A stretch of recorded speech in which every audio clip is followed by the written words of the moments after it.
Today, I'll show you how to turn your video into a color pencil effect in just a few clicks. Let's get started. First, import your video into the timeline and make sure it's selected.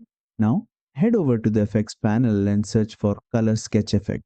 You'll find different variations, but for this one, I'm using the default color sketch effect.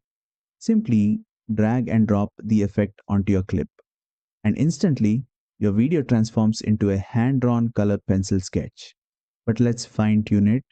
Click on the clip and in the right side editing panel, adjust the opacity slider if needed to get the look you want. And that's it. You've successfully created a color pencil style video in Filmora. This effect works great for creative edits, animated style intros, or music videos. Try it out and see how it fits your project. If you found this tutorial helpful, make sure to like, share, and subscribe for more quick Filmora editing tips.